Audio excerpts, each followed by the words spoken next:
Dylan Matthews here, reporting for Peach State College Sports. I got Jael Rucker here with me. She's been covering the Panthers for 3 years on ESPN+. Jael, obviously the outcome we did not want to see tonight from the Panthers. 79-70, the final score here at the GSU Sports Arena. Georgia State falls to the Georgia Southern Eagles.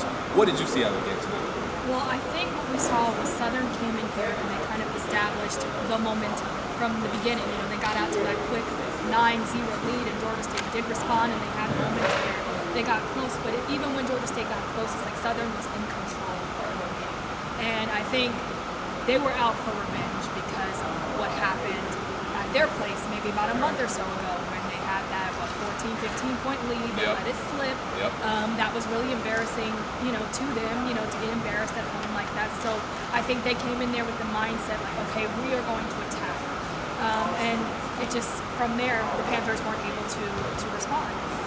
So Georgia State, they were dominated in the paint tonight. Georgia Southern got 42 points in the paint, Georgia State only 18.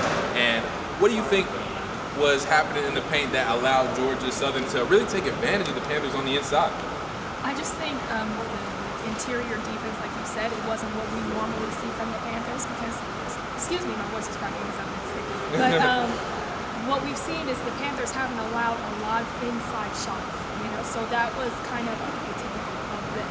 But like I said, it was an off night for the Panthers, and when it's an off night, things can typically happen. So I think if it were maybe a couple weeks ago, or you know, like we might have seen, you know, a different thing. But like I said, I think also that's the momentum. And then maybe, you know, I can't speak for anybody, but also this was a game of high magnitude. Like this was a sold-out crowd for a lot of players. This was their first time experiencing that, and you know, it's State Southern.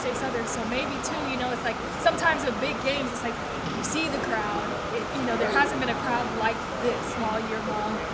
And like I said, I can't speak to anybody, but it's like maybe like that whole thing, it takes you a minute to adjust. Exactly. But the problem is that within those minutes, because they did adjust eventually, but within those minutes, it's like Southern just established a momentum that, you know, they weren't able to come back with. And to piggyback off of that, obviously, like you mentioned, State got up to a slow start, and that could have been they got, you know, caught up in the bright lights, the big game. Obviously, this had some big Sun Belt conference seeding implications. They got off down to that 9-0 deficit. But so do you also think Georgia State was kind of pressing? They took a lot of threes, only shot 31% from the three-point line. Do you think they were pressing the whole entire game too, especially when they got down? Do you think they were pressing?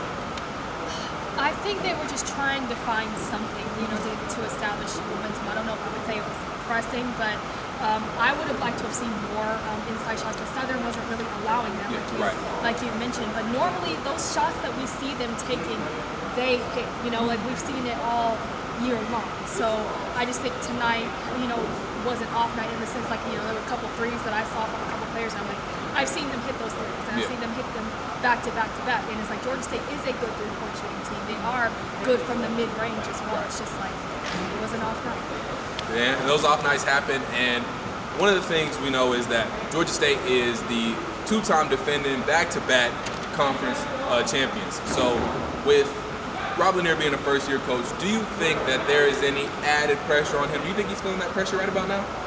I can't say for sure if he is feeling that pressure because, you know, you're coming into a situation that is brand new. What a lot of people, you know, fail to realize is, yeah, they look at the fact that Georgia State, they're back-to-back champions, you know, which they are. But that was done with pretty much a completely different group, you know? Like, there's a lot of new players. There's a lot of younger players, some players that were redshirting, like Corey Allen and Justin Roberts, they were redshirting last year.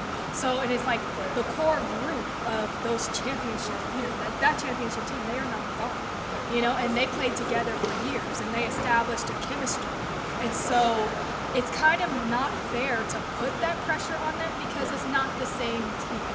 And, you know, this is, you know, and when you have a new coach, when you have young players, when you have transfers, and you have a completely different team, it's like there is an adjustment period. There is ups and downs. So, you know, I don't think he would be feeling the pressure. I don't think he should be feeling the pressure because that is not the same team. Now, if it were the exact same players that came back, you know, maybe, you know, different story. But, no, you're working with pretty much a whole new roster. And that takes time. You know, that does take time. I think people also, on many occasions, forget that when you bring in a new coach, they're bringing in a new culture, they're bringing in a new philosophy, they're bringing in a new game plan. So there's going to be at least one down year, and the fact that Georgia State has kept themselves relevant through this season with a lot of changes, I think is a testament to not only the team but the coach, the program as an entirety. So even though that this isn't maybe up to Georgia State standards, I think this is still a great season for Georgia State. But also, what does Georgia State have to do going into the next game? What do they have to do to get off this night here? Obviously now a 3-game losing streak for the Panthers. What do they have to do to give themselves some momentum going into the tournament? Yeah, well, speaking of that momentum that we're talking about, we know that there's going to be a game here, from my understanding, depending on how things shake these next couple of days. It will either be on March 9th or March 11th. Yeah. The Panthers, what they have to do is they have to have some sort of, like you said, momentum, but also confidence. If possible, you do not want to go into the tournament with doubts. Yeah. You know, and we know what this team is capable of. Yeah, we talk about how much of a young team they are, but we have seen what they can do when they are at their peak, when they are at their best this season. We have seen games, like I said, I always go back to that Dartmouth game. You know, that was probably one of the best games of the year, or it will go down as being the best game of the year. We look at what they have been able to do. You know, we look at that game where Justin Roberts just was not missing. You know, and when that is happening, they are very, very hard to beat. And that is a team, even though young, that's a team that could go in there and win that championship.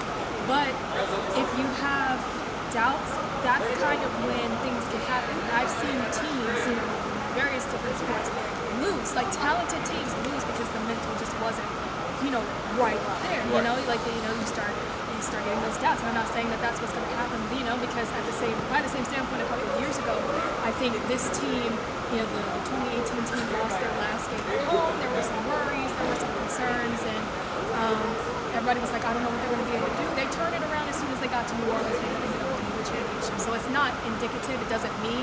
But I'd say, you know, you want to try to have as much confidence going in, and there's nothing more than to close out a game strong. When you have, you know, when you have a crowd in your favor, when you're performing well, you know, okay. Got it. Yeah. Well, good news is we do know about this Georgia State team. They can turn it on, like you said. They can, it looks like, flip that switch and be a championship caliber team, and they've got time to still rev it up. They still got time to turn it around. So that's the best news for the Georgia State Panthers. Jael, where can people find you? Give yourself a little plug. Hello. Y'all want to find me? I am on IG. It is Jael Rucker TV, Jael Rucker, Rucker. I'll spell that too. A lot of people can't find me because they think it's J and an L, so, but that's not it. So, and then my Twitter handle is pretty much the same thing. You can just type in Jael Rucker, or I think it's officially Rucker JL or something like that. But you can find me there too. Find me there, yeah. All right, well, the Panthers still got time to turn around here before the Sun Belt Conference tournament starts, so hopefully they turn around. Jael, thank you so much again for joining me. This has been Dylan Matthews reporting on the Georgia State, Georgia Southern rivalry game for Peach State College Sports.